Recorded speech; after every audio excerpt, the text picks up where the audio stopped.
Okay. Okay, so good morning, everybody. So I'm Martine Cador, for those who don't know me, and I have the pleasure to present Marie-Pierre Moisin. Well, it's a real pleasure for me, first, because Marie-Pierre is a friend, and also we have been sharing a lot of years doing science here in Bordeaux. So she's director of research at INRA, at the lab NutriNeuro, for those who don't know her. And she got her PhD a long time ago in 1992 in Edinburgh in Scotland, working on the role of the 11 beta hydroxysteroid dehydrogenase in the brain. And she has been since then interested in the role of the glucocorticoid in the functioning of the brain and in behavior as well. Then after a postdoc, after a PhD, she went to do a postdoc in the United States at the Duke University, where she spent two years? 1 year? No, 3 months? Okay, well, she did science there, of course, and she continued to work on neuroscience and the brain. And she came back to Bordeaux. Well, not back, in fact, because she came to Bordeaux. She arrived in Bordeaux, where she worked with Pierre Mormed, and she managed to secure and to get a position at INRA here in Bordeaux. So she has been working a lot on the relationship between stress, glucocorticoid, and more generally on the role of hormones on the functioning of the brain. And she's co-directing a team of research in NutriNeuro, and she's going to speak about the work, a little bit of the work she has been doing before, and what she will do also in the new team, because as you know, I mean, all the labs in Bordeaux are going to change and to renew. So Marie-Pierre is going to talk about. This is not the title. Yeah, this is not the title. So what is the title? It will come after. Okay, so you will see. Okay, thank you, Marie-Pierre. Okay. Merci. So thank you, Martine. So the idea today was more to present the new team that we have formed with Lucille Capuron, which will officially start in 2022, but in fact we already working together. So contrarily to what Martine said, I'm not going to talk about what I did before, but rather that what is at the basis of this new team and what are the perspective of this new team. So first of all, a few words about this new team. So the name is NutriPsy, for Nutrition and Neuropsychiatric Symptom Dimension. The permanent staff are shown here. So the specificity is that we have several INRAE and university researchers. Some of them are working exclusively in clinical studies like Lucille, and others exclusively in animal models like Nathalie Castanon, Muriel Darnaud-Derry, and Sylvie Van Cassel. Myself, I'm working both in clinical and preclinical studies. We also have quite a lot of clinicians in the team. Half of them are psychiatrists like Bruno Awizerat and Alexandra Bouvard and Julie Bernard. Others like Pascal Barra, Jean-Benoît Corcu, Hélène Thibault are endocrinologists.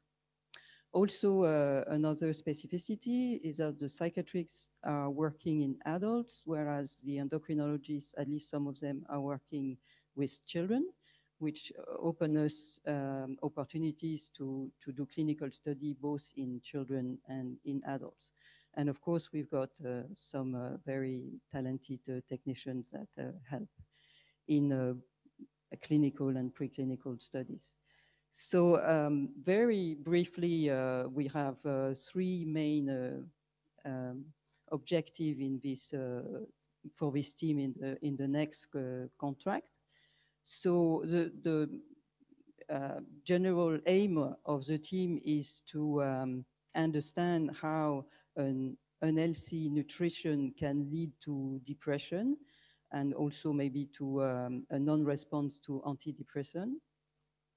In a first task, we will work on the mechanism and in particular monoamine metabolism mechanism that link systemic inflammation to the development of depression or to the non-response to antidepressant.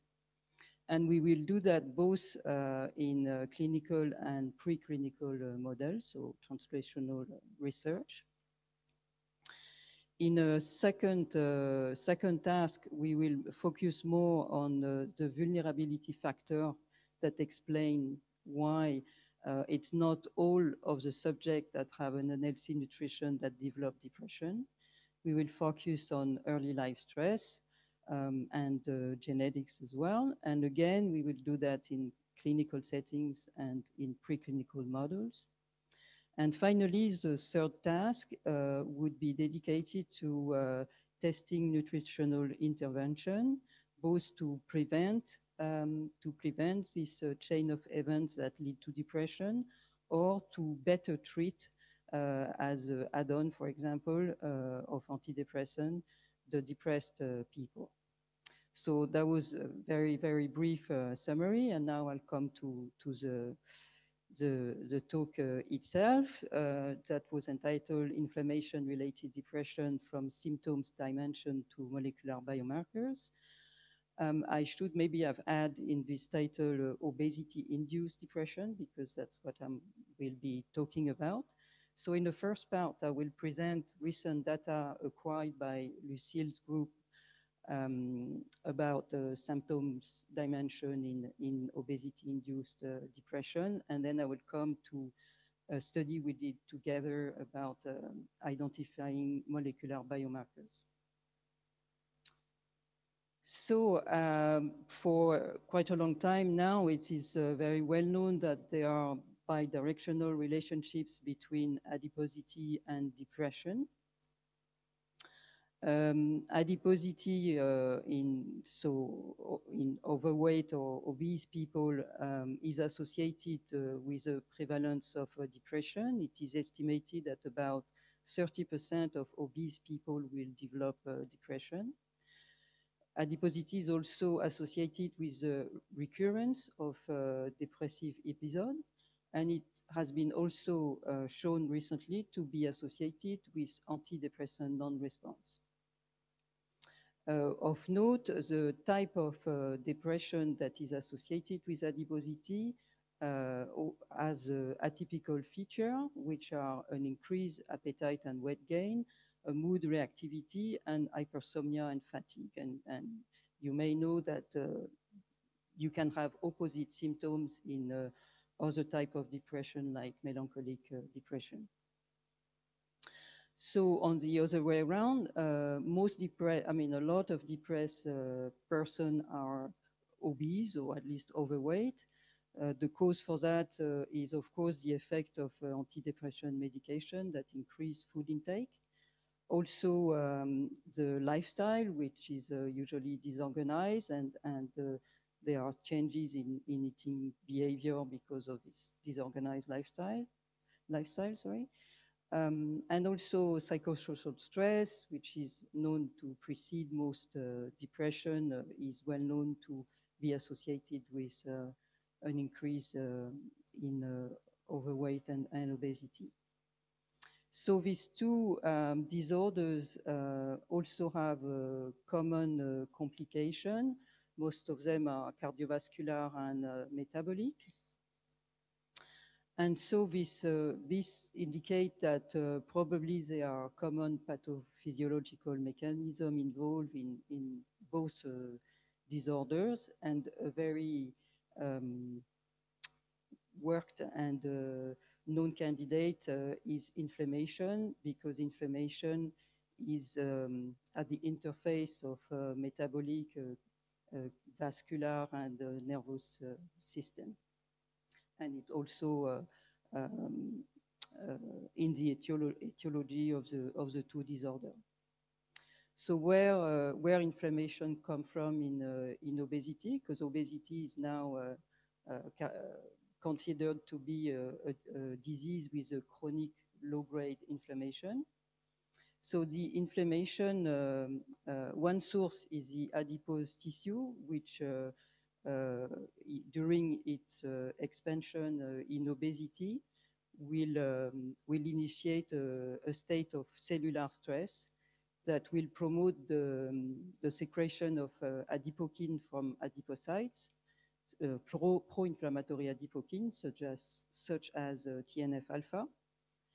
And this will also promote the infiltration in adipose tissue of immune cells, such as neutrophils and macrophages, that will also secrete pro-inflammatory cytokines, such as IL-6.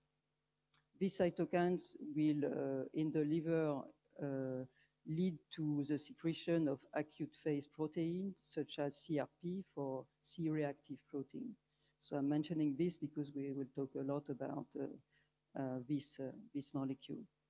Another source of inflammation in obesity comes from the gut.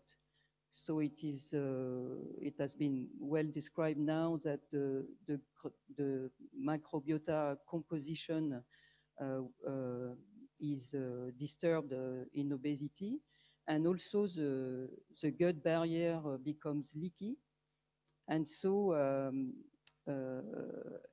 LPS from bacteria will be secreted outside of the gut, and so that would also increase the immune factor that will circulate in the plasma of obese people.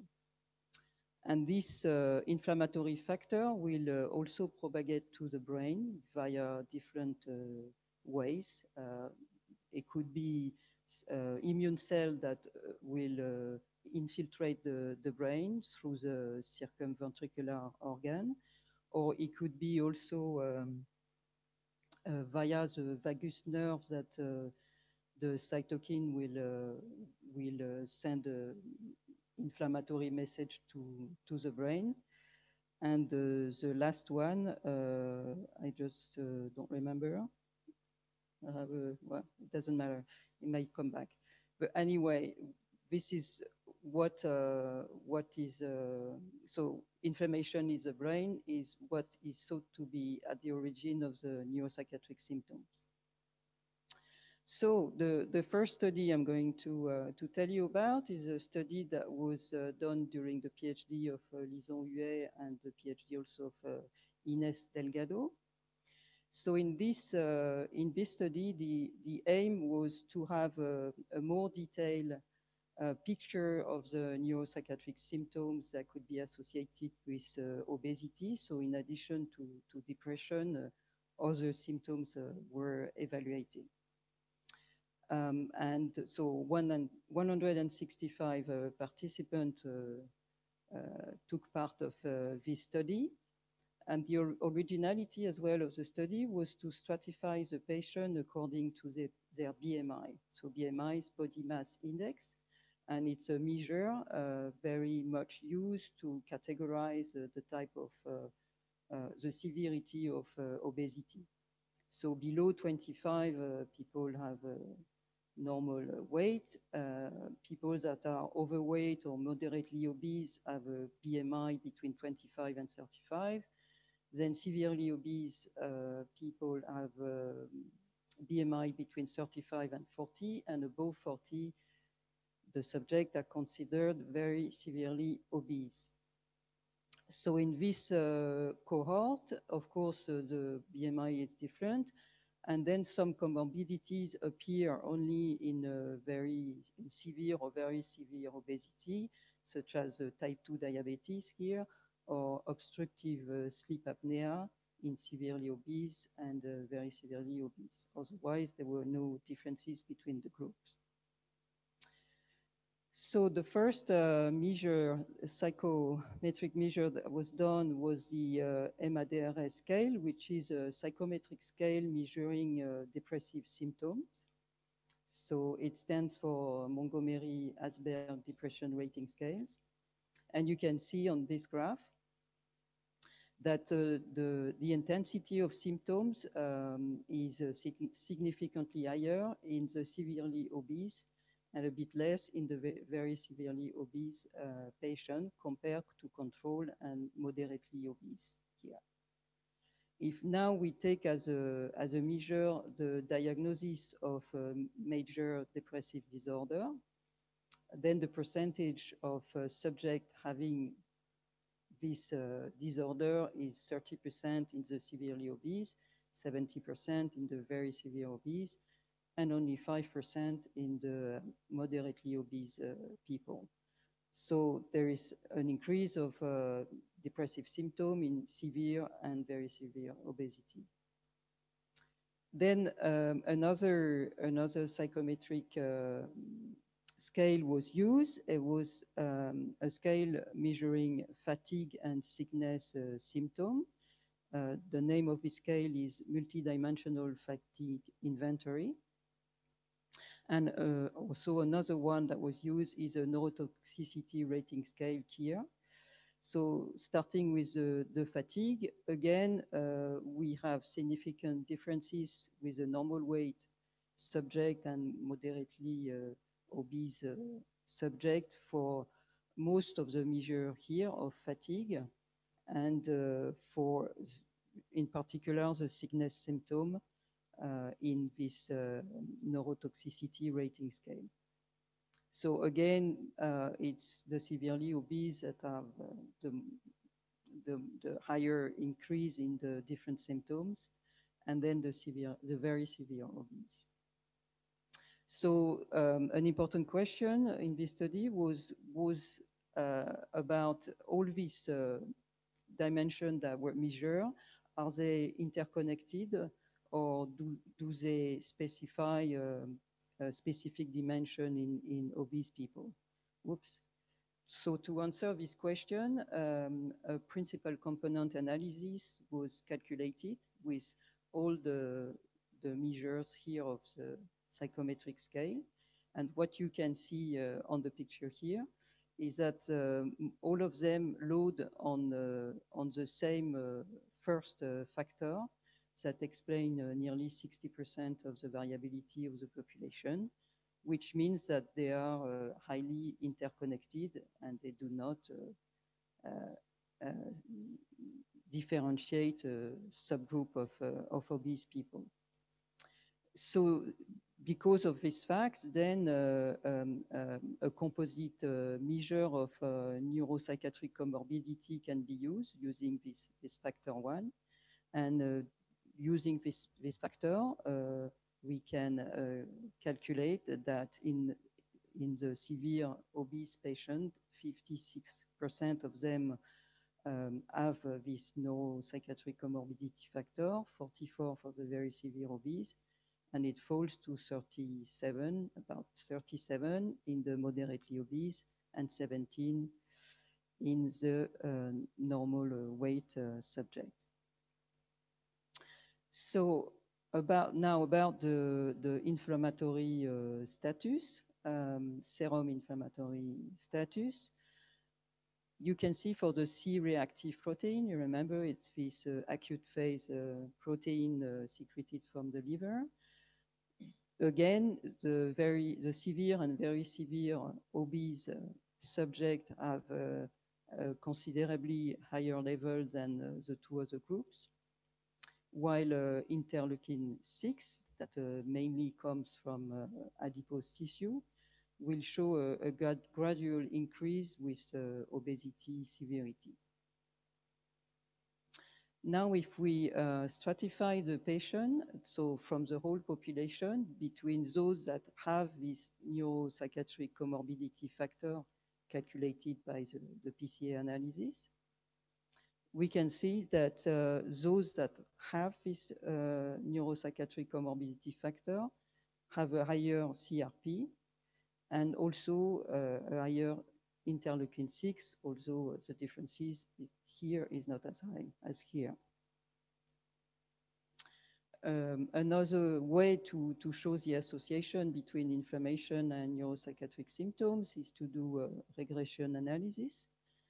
Doing this with CRP and again IL-6, of course, you have this very high, this very significant association with CRP, which is something very often found, but also with physical fatigue, with the total score of neurotoxicity, but also sickness symptom and anxiety.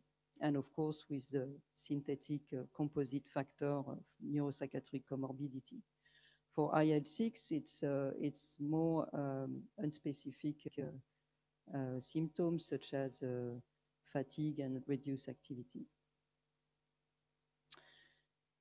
So again, a confirmation that inflammation is associated with neuropsychiatric symptoms. So then from this study, another question is important is what is the relative contribution of the metabolic health and inflammation in the depressive symptoms? So there have been a study published before showing that the risk of depressive symptom was associated linearly with the metabolic health, and the metabolic health was measured by these factors. The problem that in these factors, of course, some are purely metabolic, but CRP, as you know, now is an inflammatory factor. So what Ines, again, during a PhD did was to look at the importance of this metabolic factor, but extracting CRP from the criteria to really dissociate between purely metabolic and inflammatory factors. So she studied a cohort of 100 severe and very severe obese subjects, and she divided them as metabolic unhealthy or metabolic healthy by considering that they were unhealthy if they had at least two of these metabolic alterations. So increased blood pressure, increased triglyceride, increased fasting glucose, or decreased HDL cholesterol. When she did that and looked at the depression rating scale, MRDRS, as before, she found no difference at all between the two groups.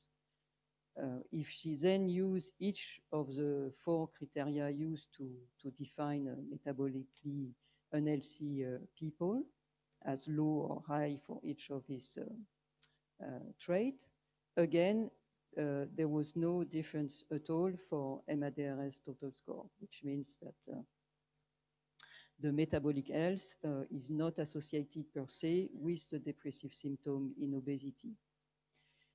In the same patient, CRP was measured, so she could look by regression how it was associated with depressive symptom. And she found that CRP, as expected, was significantly associated, and it remained associated even if she controlled for the metabolic health profile. So this study clearly shows that here inflammation contributes to depressive symptoms independently of metabolic health. Then this is a study that was done for one part by Sofia Cusotto, who is postdoc in Lucille's team, and Ines Delgado, again, who has just finished her PhD. In this study here, they've been looking at tryptophan metabolism as a link between chronic low-grade inflammation and development of neuropsychiatric symptoms. So first of all, for a recall, tryptophan comes from food, and it is a precursor of serotonin, but also of kynurenine. And during inflammation, cytokines will activate IDO, which is the enzyme that metabolize tryptophan to kynurenine. So in a condition of inflammation, there will be the the metabolism of tryptophan will be more important for the production of kynurenine at the expense of serotonin. And so a marker that can be used in clinical study is the ratio of kynurenine on tryptophan in the serum.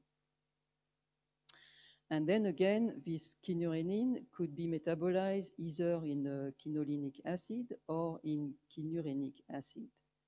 And this is, again, when microglia and macrophages are activated because of inflammation, it will favor the production of quinolinic acid at the expense of kynurenic acid. And this is called the neurotoxic way because this molecule is an agonist of NMDA, and so it would increase glutamatergic action. And again, a marker of this neurotoxic way is a ratio of quinolinic acid on kynurenic acid.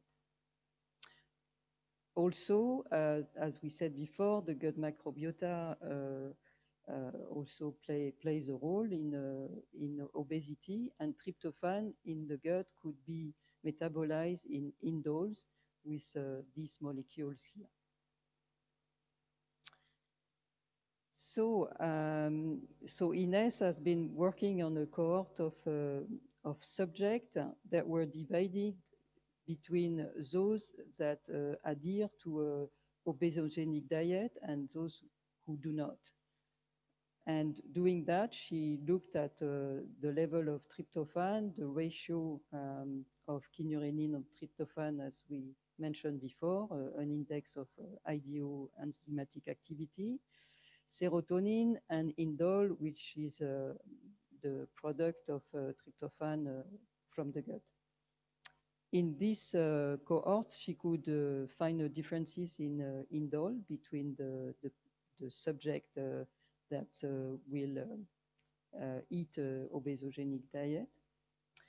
And Sophia, on her side, was working on obese and non-obese people. And in obese people, then the picture is worse because tryptophan is lower, the ratio here is higher.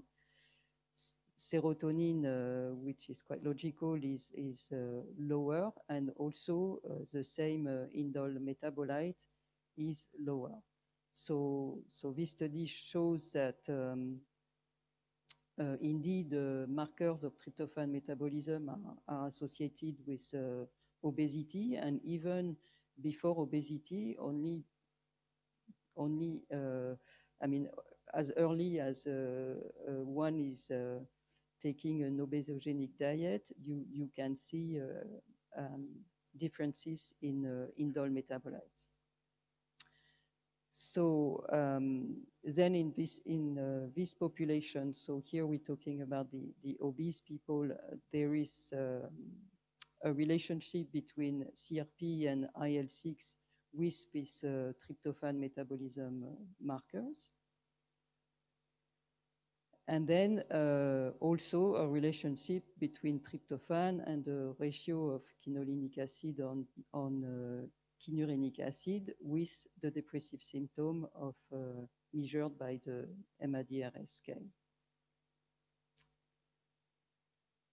Oops, sorry.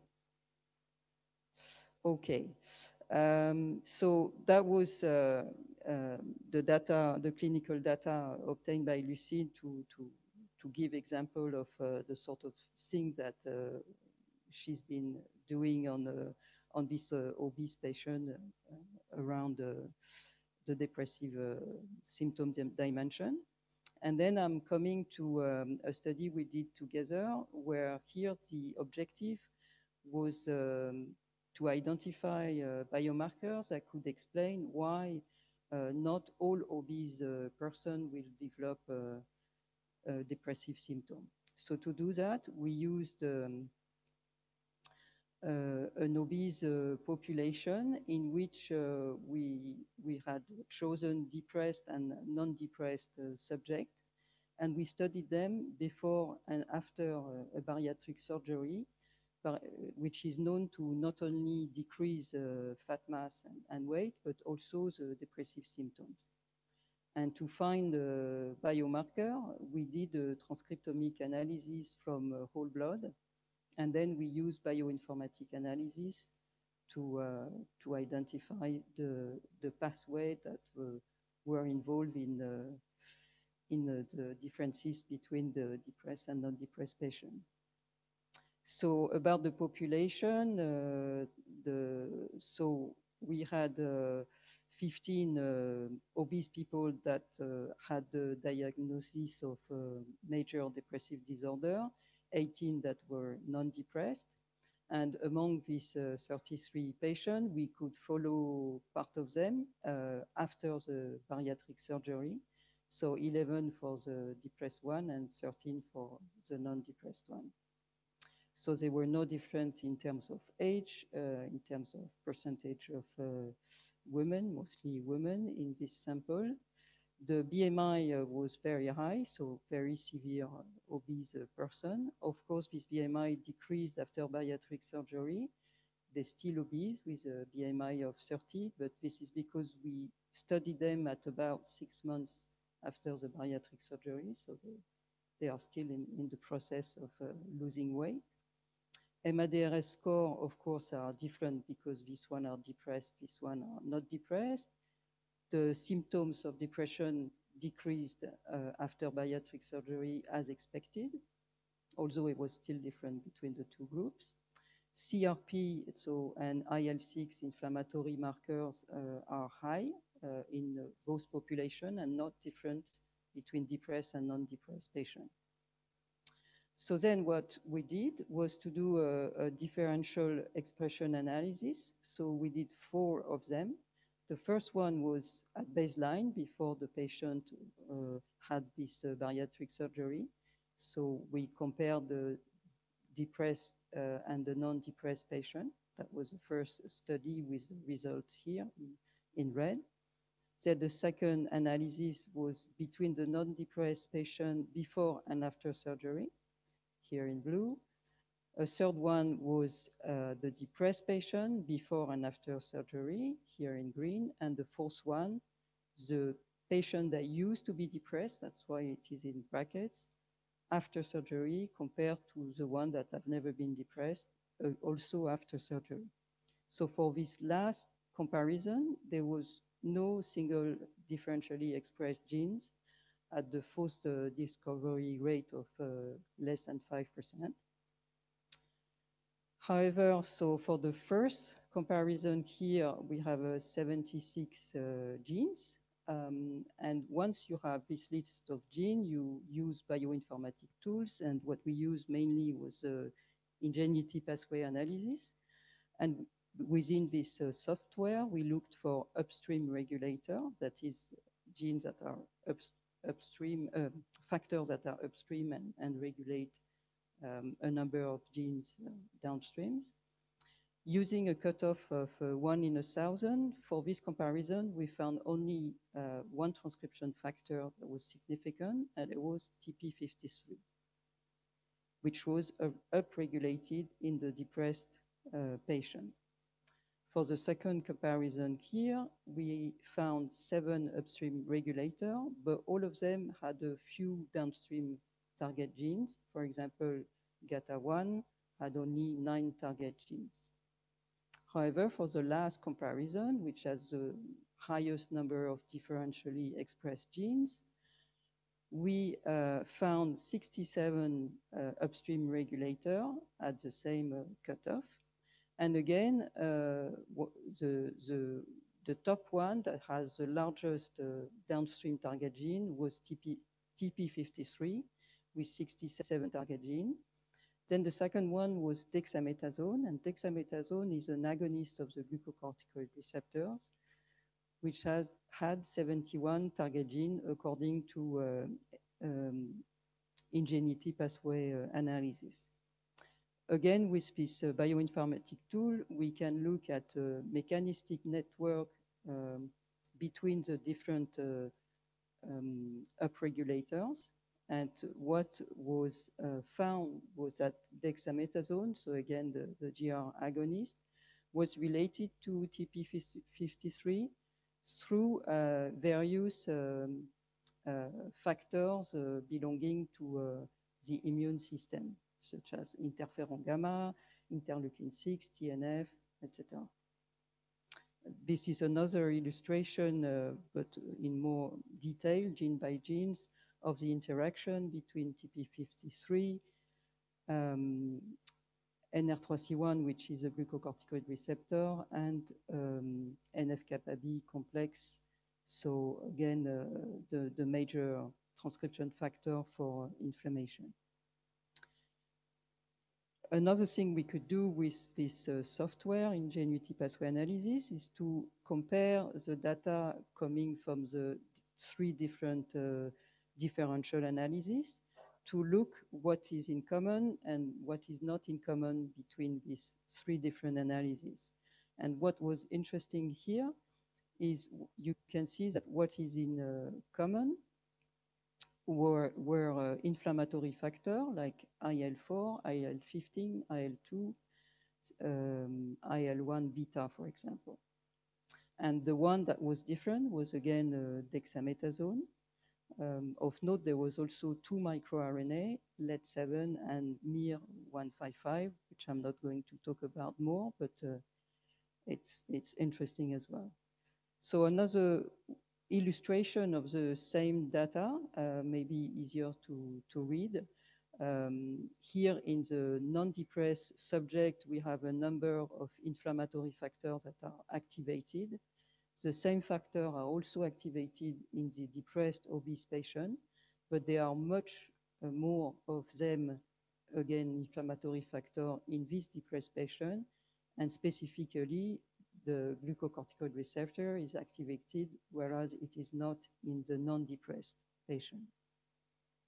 So given this data, we decided to focus on these upstream regulators that seem to be really involved in the differentiation between depressed and non-depressed patients. So TP53, REL-A, which is a subunit of NF-kappa B, and the glucocorticoid receptor. So to really have a good representation of this transcriptional pathway, we decided to extract from database the downstream genes known for this transcription factor. To do that, we went to this library, Chip Enrichment Analysis, which compiles all the ChIP-seq analysis, so it's experimental analysis, which where this transcription factor binding to DNA sequence the results are listed in this library. So from this analysis, we can find what are the genes that experimentally were found to be target genes of this transcription factor. So these are the number of genes for each of these transcription factors. And once we have this list of genes, we select the one that were present in our data set as differentially expressed genes. And once we have all these genes for each of these three transcription factors, we have calculated a composite Z-score, which is the mean of each target gene Z-score. So the Z-score, it's a normalized value of the gene expression. So I know it's a bit complicated to understand or to explain this, but basically the message is to have a synthetic value representing the transcriptional activity of each of these transcription factor. And once we have with this composite measure, we can use it in statistical analysis.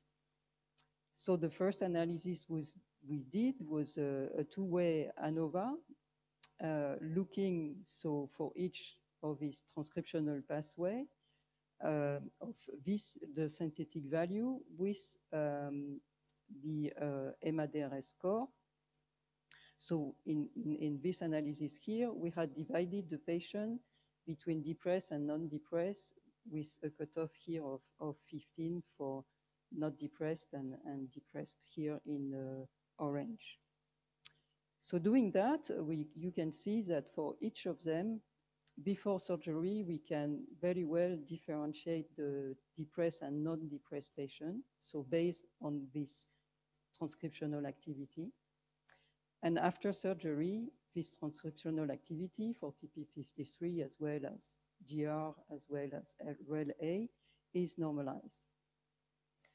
Another way to look at that, and it's also more precise because here we take the whole population and we look at by linear regression at the relationships between the transcription factor activity and the depressive symptom intensity. And you can see that the relationship is very strong, which means that the transcriptional activity of each of these transcription factors is very predictive of the intensity of the depressive symptoms. Also interesting, because we had the value after bariatric surgery, we could look if the same transcriptional activity of these three factors after bariatric surgery could predict the reduction in depressive symptoms. And indeed, you can see here that, again, the relationship is very strong and very significant. As a control, we looked also at this transcriptional activity to predict the BMI of the patient before surgery. And here you can see that there is no relationships.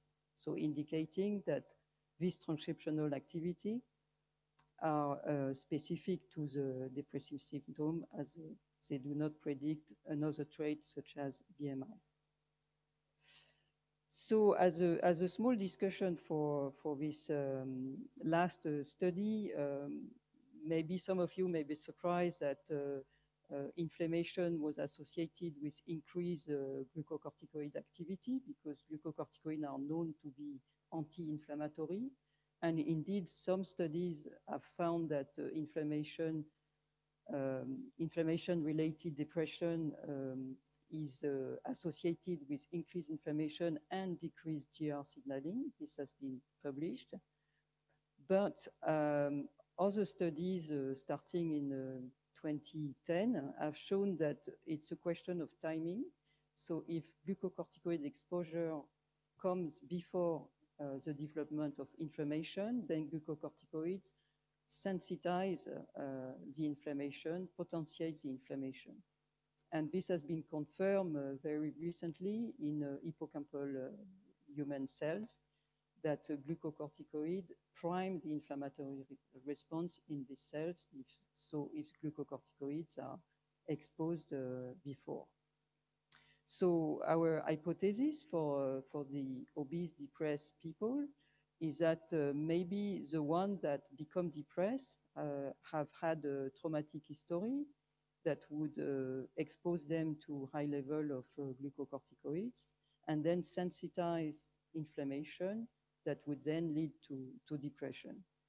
So this is still a hypothesis, but that would be one of the next projects we will do together, looking again at obese, depressed subjects and stratify them with those that had a traumatic history and those that have not. So to conclude on the whole presentation, I wanted to show you this picture that has inspired us quite a lot for our research strategy. So this picture is inspired by the Research Domain Criteria Initiative, which here shows that depression is a very heterogeneous disease. And with multi-level assessment, we can hope to to obtain subpopulation that are more homogeneous, and then this cluster with stratification of patients should help to better prevent and treat the patients. So of course, our specificity is nutrition. In the presentation, I've shown you some studies where clinical and behavioral dimension were studied. Also inflammatory and monoamine metabolism markers, and finally transcriptomic biomarker as well. So in the next contract, we're going to work on these different levels, especially early life adversity, as I just said before, to try to be in this approach of stratification of patients. So I will wrap up here, again, giving thanks to the people that participated in the data I've presented here. As I said, there was only the clinical data. A lot of preclinical studies are performed in the team. The people that collaborated with these studies were medical doctors from 2 private clinics in Bordeaux. Of course, the patient that gives their consent. Steve Cole helped us in the molecular study, and these people here were also involved in the tryptophan metabolism studies. And of course, all the studies were sponsored mainly by ANR, FRM, and GPI. So I'm done here. Thank you for your attention, and I'm ready to take a question.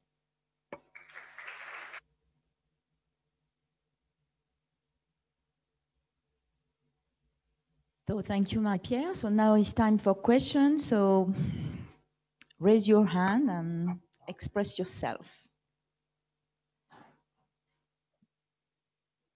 Philippe. No,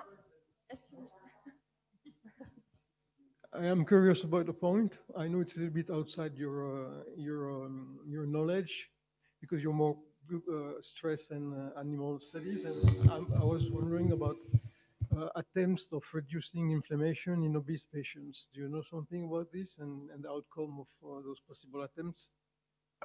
Yes, there are some drugs that are anti-inflammatory, like I think it's called infliximab, which is an antagonist of TNF. And so clinical studies have been done using this product, this drug, to reduce depressive symptoms, and it worked. And then in animal studies, of course, this has been done. I think Nathalie can answer that, but yourself, you've been doing that, Nathalie, to using anti-inflammatory agent or antibiotics to reduce inflammation, and which reduce also depressive-like, we would say, symptoms in animal studies. So definitely, yes, there are some pharmacological products, and then the new direction, and it's the one that is taken by this team, is to use nutrition as adjuvant to antidepressant to help also to decrease this inflammation. And again, this is studied in animal studies and also in human, for example, with omega-3.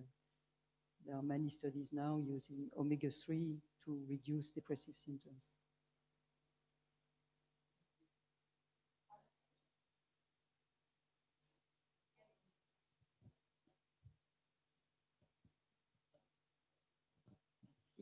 Bonjour, my name is Sylvie Berthoz. Thanks a lot for your talk. I'm working in the field of eating disorders, and mainly on the cognitive and emotional dimensions that maintain disordered eating behaviors. In the population that you presented, to which extent do you have some information on their lifetime or current diagnosis of eating disorders. There is a huge comorbidity between obesity and eating disorders. And mood regulation is a major problem in patients with eating disorders. So the question is about To which extent in the population that you tested before and after bariatric surgery, any adults with any humans with obesity, do you screen their eating disorders? I don't know if Sandra is here. No, Lucille is not here neither. I don't think they've looked at the eating disorder per se. As I said at the beginning of the talk, all these obese patients that have depressive symptoms have increased appetite usually. The extent, I don't know, I don't think it's been looked at. And also all these studies were cross-sectional.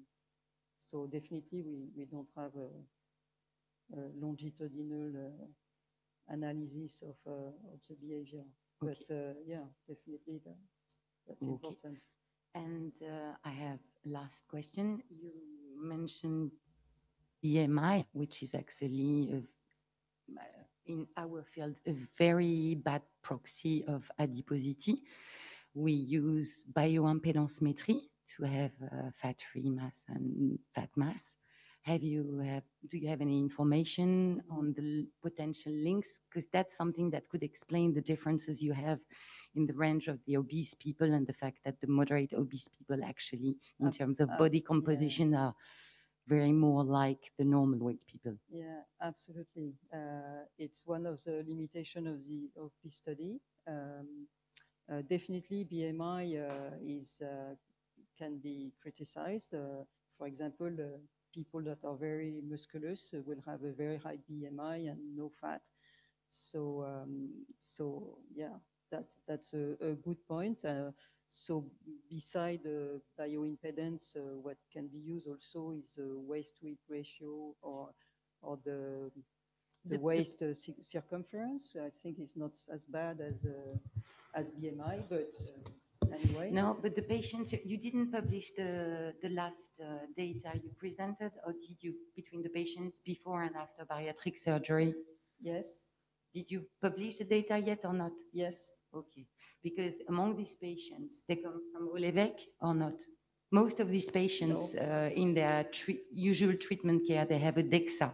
And with the DEXA, you can go back to their electronic records and get some indication of body composition. Okay, so no, they come, as I said here, from Clinique Tivoli and Jean Villard. So Okay. I don't know if they had the DEXA before. We can look at that, but yeah, I agree with that.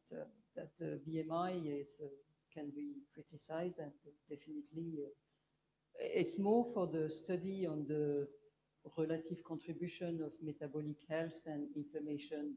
I thought that you were going to discuss, because it's really there, because there've been reports with controversy on the results, and it's mainly on the definition of metabolic healthy. So here the BMI was very important in this study. As we said, with the criteria, we used some criteria, and also we stratified by BMI before, so maybe here it could have an impact. But for the last study, for the molecular study, here was not important, because the analysis were between depressed and non-depressed patients. It could be important as a cofactor when we adjust, when we do the regression analysis. But I agree with you, BMI is something that maybe is helpful because it's easy to calculate, but it's not in every population, in every human samples that you could have a DEXA. And DEXA is criticized as well. Merci beaucoup. Okay, so we have people on Zoom, and Lucille is among them. And Lucille sent a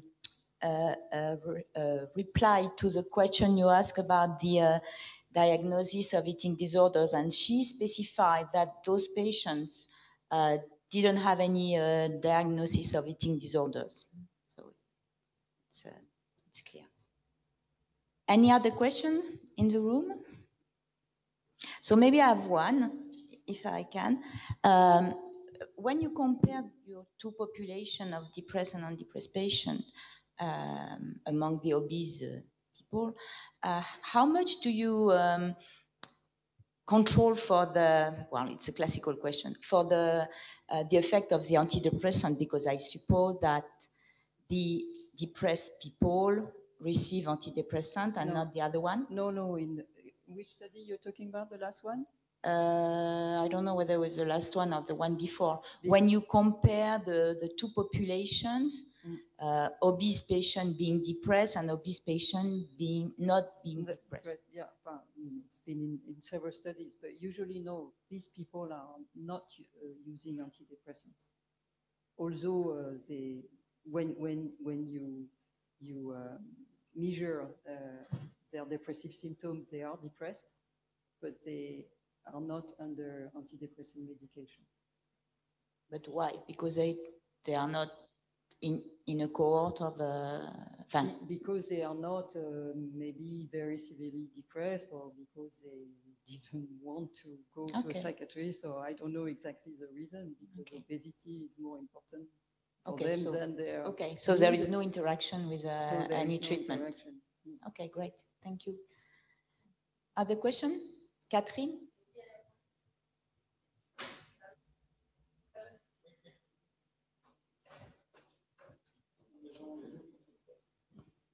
I'm not familiar with the rating of the depressing symptom. Do the obese depressed have the same symptom as other type of depressed people? No, it's what I said. Or is it very specific? Because I mentioned that at the beginning of the talk. The obese people that are depressed have atypical features, which are increased appetite, whereas the melancholic depressed people, for example, have reduced appetite. But this is the only specific. They have hypersomnia, whereas other depressed people have sleep alteration. So you see, in depression, it's very heterogeneous, and some symptoms are completely contrary from one subtype to other subtype. So the obese one, they have these atypical features, most of them. So in terms of biomarker, is there a specificity also? Well, that's the whole the whole story, and yeah, that's why that's how it came to inflammation and tryptophan metabolism markers and so on. But definitely, that's the final aim, to stratify the patient. But to follow up the question of Catherine, if you give them antidepressant to these depressed obese people, do they respond to antidepressant or not? Well, again, there is more non-responder among obese depressed people than among the whole population of depressed people, which means that the classical antidepressants are maybe not the most appropriate, and that's why more work should be done on the mechanism involved to have better target to this specific subtype. So again, there are different levels. First, better stratify the patient, better understand what pathophysiological mechanisms are involved, and then treat more specifically each cluster. Okay. Any other question? Yes, in the back, Sylvie. No, go on. It's very nice. You measured a constellation of neuropsychiatric symptoms. There is one thing that actually distinguishes melancholic depression from atypical depression is the fact that the positive affectivity is very low in melancholic depression, and it's not the case in atypical depression. In your test battery, are you also evaluating positive and negative affectivity? And to which extent can these positive balance account for the difference in the model? I think Lucille is going to answer that. Okay. Because, I'm really not a psychologist. Lucille, you can. Can you hear me? Lucille, you can open your Yes. camera and microphone and answer the question, maybe. Yes, can you hear me? I'm very sorry. I could not hear at the beginning. Okay, we can hear you, yes. With my computer. Yeah, so regarding this notion of atypical depression, I just like to mention that those patients had a diagnosis of major depression. So basically they had a depression that is highly comparable to the depression that we can see in any other depressed patient. And some of them indeed have a typical feature, and basically the link between atypical depression and obesity is is bidirectional, because we know that obesity can arise from these atypical depressions. In atypical depression is associated with a higher appetite and increased eating behavior. So we don't know really what's come first, if it is atypical depression or obesity. But again, those patients were highly depressed and severely depressed as we can measure in any other population. So basically the major feature of depression were also observed in those patients. Regarding the antidepressant, I just would like also to mention that if those patients were not treated by antidepressant, albeit they were depressed, it's just because they didn't know they were depressed. You know, one criteria of exclusion was depression, and particularly because we didn't want to have this effect of treatment. And so we just recruited patients that were supposed to be not depressed clinically and not treated. But finally, you know, when we got those patients and when we recruited those patients and did the assessment, we found some of them with major depression. So basically, when we find those patients with major depression, we refer them to medical doctors until they are followed after the visit, and they go on antidepressant just after this baseline evaluation. So basically, those patients are not followed by us anymore, because they don't remain in the study, they don't stay in the study because they have this criteria of exclusion. Regarding, Sylvie, the question that you raised regarding atypical depression, what did you mention about the dimension? Can you repeat it again? In our classifications, another criteria that distinguishes melancholic depression from atypical depression is actually the fact that people with melancholic depression have a very low positive affectivity, which is actually not observed among those in atypical depression. Positive affectivity is still there. So in your test battery, I noticed that it's very nice. You have a constellations of symptoms. To which extent do you also measure the balance between negative and positive affectivity? For instance, that's something that is measured in the CESD, where you have positive emotions, and you can calculate the score separately, or you inverse the score when you compute the CESD total score. So we don't have a specific assessment of positive or negative emotions, but again, as I said, you know, we don't have particularly a diagnosis of atypical depression in those patients. So, you know, just that we have some particular features, and basically we know that we know what are the features of atypical depression, you know, but none or. I mean, they are not. It's not a criteria of those patients. You know, they don't have, basically when they start in this type of protocols, they don't have anymore. You know, the hyperphagia that characterize those patients, because they are already in a treatment, you know, program, and they already, the appetite is already regulated. They are not more tired than any other patients. So we don't have any particular reason to say that those patients have atypical depression. Okay, merci. Okay, so we have a question from Jean-Louis Guillou. So I'm telling you the question. Patients were more or less 40 years old. Did you take into account the age of the patients as a factor? If so, did you find differences or correlation as a function of age? So one answer is that an exclusion criteria is age above 65. So all the patients have less than 65. So we're not working with elderly, which is a population that have an increased rate of depression, as most of you know. And then when we do regression analysis, of course, we adjust for age and gender always. And in all the data shown here, all the data were adjusted for age and gender, and there was no effect.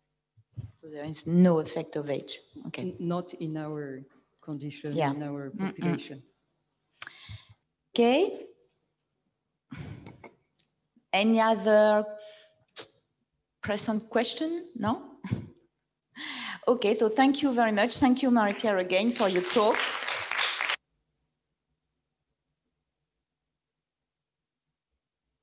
Thank you, Marie-Pierre.